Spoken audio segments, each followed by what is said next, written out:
प्रधानमंत्री नरेंद्र मोदी ने तुर्की में G20 शिखर सम्मेलन में जलवायु परिवर्तन पर 7 सूत्री कार्यसूची का प्रस्ताव किया। पीएम मोदी ने कहा कि G20 को आतंकवाद की चुनौती से निपटने को सबसे ज्यादा तरजीह देनी चाहिए। प्रधानमंत्री ने कहा कि G20 देशों को 2030 तक शहरों में सार्वजनिक परिवहन पर यातायात की हिस्सेदारी में 30% तक की वृद्धि करनी चाहिए। साथ ही उन्होंने कार्बन क्रेडिट से ग्रीन क्रेडिट की ओर बदलाव करने पर भी जोर दिया।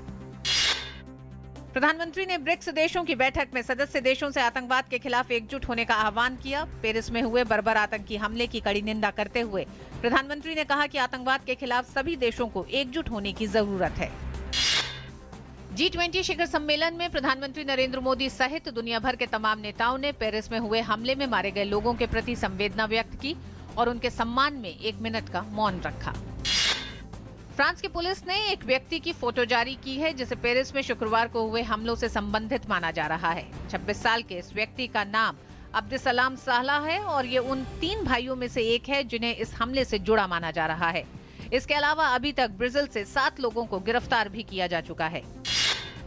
फ्रांस के लड़ाकू विमानों ने सीरिया में इस्लामिक स्टेट का गढ़ माने जाने वाले रक्का शहर पर तेजी से हवाई हमले किए हैं। पेरिस में आईएस के चरमपंथी हमलों के बाद ये फ्रांस की पहली बड़ी कार्रवाई है। भारत और बांग्लादेश के बीच गृह सचिव स्तर की वार्ता आज ढाका में शुरू हुई। उल्फा नेता अनूप चेतिया के प्रत्यर्पण के बाद दोनों देशों के बीच ये पहली बैठक हो रही है। सीमा और सुरक्षा प्रबंधन संबंधी मसलों में जानवरों की तस्करी और अवैध रूप से घुसपैठ बातचीत के अहम मुद्दों में शामिल होंगे। कैंसर और हृदय रोगों के इलाज के खर्च को कम करने के लिए केंद्र सरकार ने एक बड़ा कदम उठाया है। केंद्रीय स्वास्थ्य मंत्री जेपी नड्डा ने रविवार को एम्स में देश का पहला अमृत आउटलेट शुरू किया जो बेहद रियायती दरों में खतरनाक बीमारियों जैसे कैंसर और हृदय रोगों की दवाइयां मुहैया कराएगा। अमृत सेंटर में कैंसर की 202 दवाएं उपलब्ध होंगी जो बाजार दर से 60% तक सस्ती होंगी। हृदय रोगों से जुड़ी 186 दवाएं भी 60% तक सस्ती होंगी। सरकार के टैक्सेबल सर्विसेज पर स्वच्छ सेस लगाने से रेस्टोरेंट में खाना, टेलीफोन सर्विसेज और ट्रैवल महंगा हो गया है। सेस लगने के बाद सर्विस टैक्स का रेट 14% से बढ़कर 14.5% हो गया है। हिमाचल प्रदेश के कुल्लू जिले में कम से कम 100 घरों में आग लग गई। पुलिस ने बताया कि लकड़ी के एक घर में आग लगी और वह लकड़ी के बने अन्य घरों में फैल गई। राहत और बचाव दल मौके पर पहुंचे। पुलिस के अनुसार आग की वजह और नुकसान के बारे में अभी पता लगाया जाना है, लेकिन कोई हताहत नहीं हुआ है।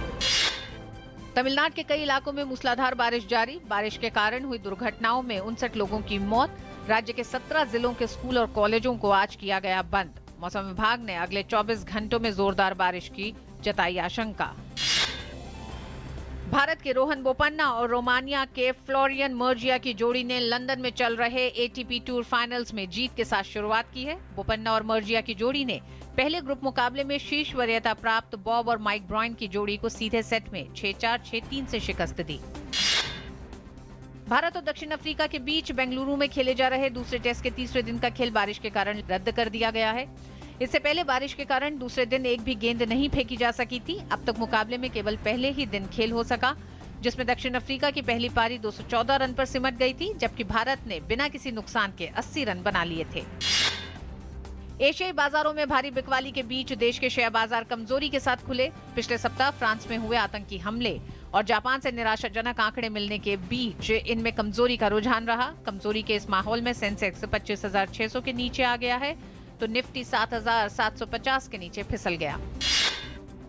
रुपया आयातकों की ओर से अमेरिकी मुद्रा की मांग बढ़ने के बीच आज के शुरुआती कारोबार में डॉलर के मुकाबले ₹9 टूटकर 66.19 रुपए पर आ गया। विदेशी मुद्रा कारोबारियों ने कहा है कि पेरिस हमले के बाद विदेशी बाजार में यूरो के मुकाबले डॉलर में आई तेजी और घरेलू बाजार में शुरुआती नरमी से रुपए पर दबाव पड़ा।